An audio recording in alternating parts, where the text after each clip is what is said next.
రోజు బహుజన మిత్రులు, బహుజన నాయకులు, మరి బహుజన మహిళలకు ప్రతి ఒక్కరికి కూడా జేబీలు తెలియజేస్తూ ఈరోజు బహుజన సమాజ్ పార్టీ కర్నూలు జిల్లాలో ఏ సమస్య పైన సరే స్పందించాలి అంటే ముఖ్యంగా ముందుగా ఉన్నటువంటి వ్యక్తి ఎవరైనా ఉన్నారు అంటే అది రాజ్కుమార్ గారే. మరి రాజ్కుమార్ గారు బహుజన సమాజ్ పైన మరి ఎందుకైనా అంత మక్కువ, బహుజన సమాజ్ పార్టీ కోసం పనిచేయాల్సిన అవసరం ఏముంది, అతనికి ఏమైనా జీతం వస్తుందా, లేకపోతే ఇతర వనరులు ఏమైనా మరి బహుజన సమాజ్ పార్టీ సమర్పిస్తుందా అంటే బహుజన సమాజ్ పార్టీ అనేది పైసలు ఇచ్చే పార్టీ కాదు.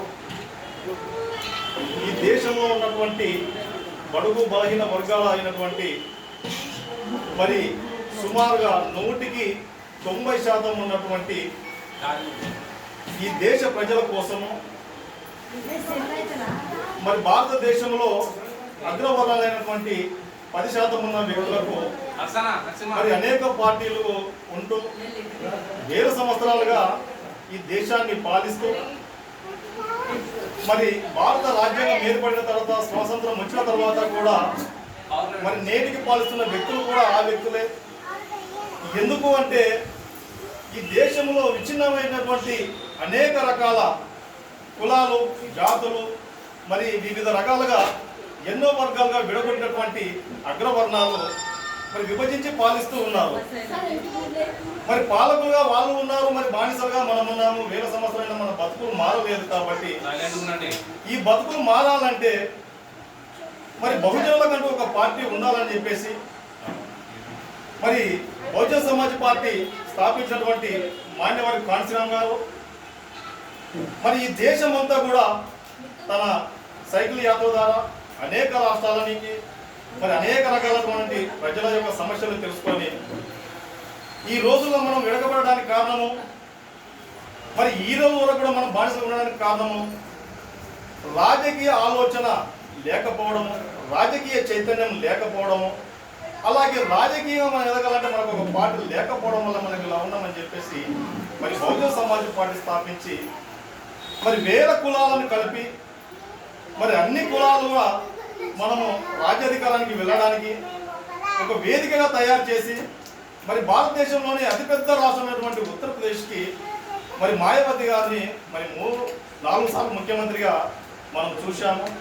మరి అటువంటి గొప్ప పార్టీలో పని చేయడానికి మరి ఎలాంటి వ్యక్తులు కావాలి, మరి ఈ సమూహాన్ని ఎలా తయారు చేయాలి, ఏ రకంగా మనము ముందుకెళ్ళాలనే ఆలోచన మీద ఎన్నో రకాల మరి వక్తలు, ఎంతోమంది బహుజన సమాజ్ పార్టీ నాయకులు ఎన్నో రోజులుగా మరి బహుజన సమాజ్ పార్టీ నడిపిస్తూ ఉంటే మరి వీళ్ళ యొక్క నడవడికలో నడిచేటువంటి వ్యక్తి మన రాజ్కుమార్. మరి బహుజన సమాజ్ పార్టీ యొక్క సిద్ధాంతాన్ని మరి ఆయన తెచ్చుకొని ఈరోజు ప్రతి గ్రామంలో మరి ఏ సమస్య జరిగినా ఎన్నో పార్టీలు స్పందించకపోయినా మరి ఎక్కడైనా సరే దళితుల మీద కానీ మరి బీసీల పైన కానీ మైనారిటీల పైన కానీ ఏ ఒక్క పార్టీ నాయకులు మాట్లాడకపోయినా మరి సోషల్ మీడియా ద్వారా స్పందిస్తాడు, అలాగే మరి రోడ్లు ఎక్కుతాడు, మరి ధర్నాలు చేస్తాడు, నిరసన ద్వారా కూడా తెలియజేస్తూ బాధితుల వైపు నిలబడుతున్నాడు. అంటే అది మామూలు విషయం కాదు, చాలా గొప్ప విషయం. ఎందుకు ఈరోజు ఈ విషయం మాట్లాడుతున్నామంటే ఈరోజు ఈ యొక్క పార్టీ కార్యాలయాన్ని ఇక్కడ పెట్టడానికి ప్రధానమైన కారణం ఏం తెలుసా, బహుజన సమాజ్ పార్టీ కూడా ఒక కార్యాలయం ఉంది. మరి ఎంతోమంది ఎన్నో చోట్ల ఎక్కడెక్కడో పార్కులో కావచ్చు, బస్టాండ్ దగ్గర కావచ్చు, ఎక్కడో కూడి మరి బహుజన సమాజ్ పార్టీ గురించి మనం ఎందుకు అక్కడ మాట్లాడుకోవాలి, మనకంటూ ఒక ఆఫీసులో అని చెప్పేసి సొంత ఖర్చులతోని మరి ఈరోజు ఇక్కడ అందరూ కూడా కూడడానికి, మరి సమావేశాన్ని ఏర్పాటు చేయడానికి మనకు ఒక ఆఫీస్ని అయితే తీయడం జరిగింది. మరి అలాగే మనం కూడా ముఖ్యంగా నేర్చుకోవాల్సింది, తెలుసుకోవాల్సింది ఏంటి అంటే భారత రాజ్యాంగం వేల సంవత్సరాల బానిసత్వంలో ఉన్నటువంటి మనకు ఈరోజు ఇంత స్వేచ్ఛగా ఉన్నామని ఈ హక్కులు కల్పించింది ఏది అంటే భారత రాజ్యాంగం. మరి ఆ హక్కులు కాపాడే పార్టీ ఏదైనా ఉంది అంటే అది బహుజన సమాజ్ పార్టీ మాత్రమే. మనకు ఇవి తెలియక మరి అనేక రకాల పార్టీల్లో మనం ఓట్లు వేస్తూ అగ్రవర్ణాల అధికారంలో ఉంచుతూ మరి నేటి కూడా మన హక్కులు కోల్పోతూ మరి మన పిల్లల పైన దాడులు జరుగుతున్నాయి, రేపులు జరుగుతున్నాయి, మానభంగాలు జరుగుతున్నాయి. మరి అనేక రకాలుగా మనం ఆర్థికంగా రాజకీయంగా నష్టపోతున్నాము. ఇప్పుడు కూడా మన లోపల రాజకీయ చైతన్యం లేకపోతే రాబోయే రోజుల్లో మరి ముఖ్యంగా ఈ దేశంలో ఉన్నటువంటి బహుజనులు అందరూ కూడా ఎన్నో రకాలుగా నష్టపోయి దరిద్ర రేఖకు దిగువగానే ఉన్న ఏ దేశమైనా ఉంది అంటే భారతదేశమే ఉందనేది స్పష్టంగా ప్రపంచ దేశాల చరిత్రను చూసినట్లయితే ఇప్పుడు వరకు ఉన్నటువంటి పరిస్థితుల్లో చాలా దరిద్రమైన పరిస్థితుల్లో ఉండడానికి కారణం ఏమి తెలుసా?